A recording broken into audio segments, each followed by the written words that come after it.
Hey guys, आपको video का thumbnail देख के पता चल ही गया कि वीडियो किसके ऊपर होगा।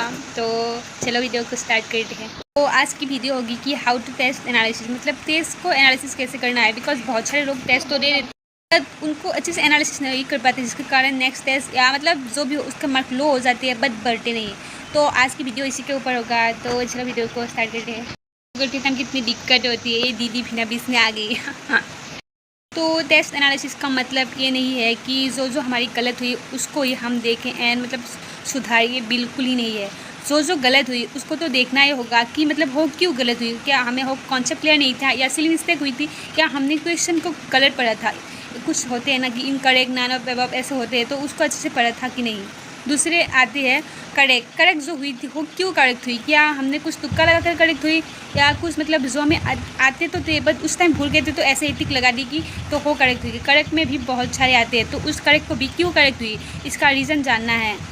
एंड लास्ट में आती है जो हमने अटैम्प्ट ही नहीं की, तो जो अटैम्प्ट नहीं थी उसको तो हमें अच्छे से रिवाइज करना ही होगा। लेकिन जो क्वेश्चन करेक्ट थी उसको भी अगर हमने खुद ना जाने तुक्का लगाया या कुछ ऐसे की तो हो हमें नहीं करना है नेक्स्ट टेस्ट में। इससे ही मार्क इम्प्रूव होगी। एंड और एक बात है कि टेस्ट की मार्क हमें डिसाइड नहीं करता, बिकॉज टेस्ट को एक लर्निंग अपॉर्चुनिटीज़ की तरह देखना चाहिए।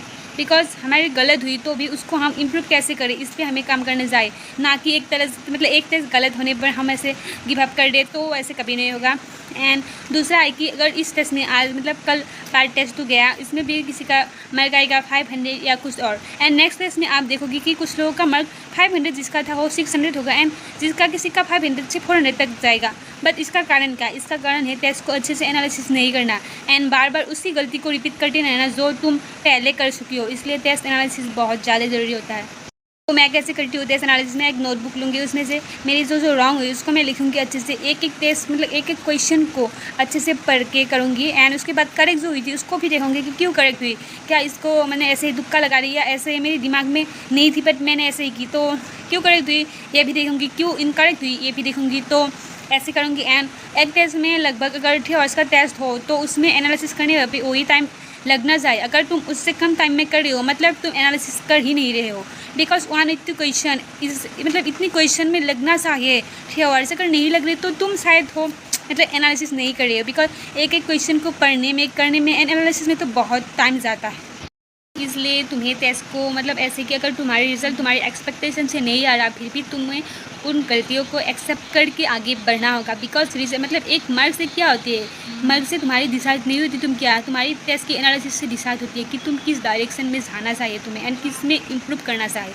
अगर मार्क से हो जाती थी तो बहुत लोगों का अगर जो फर्स्ट टेस्ट में ज़्यादा है तो नेक्स्ट टेस्ट में कम नहीं आता, ये एनालिसिस से होती है। तो समझो इस बात को।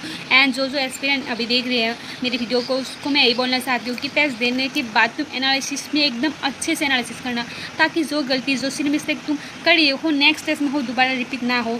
एंड ऐसे करके तुम हमारी टेस्ट मतलब बैच में 40 या कुछ क्वेश्चन होगी तो 40 या कुछ टेस्ट होगी उसमें बहुत मतलब इम्प्रूव कर लोगे लास्ट तक।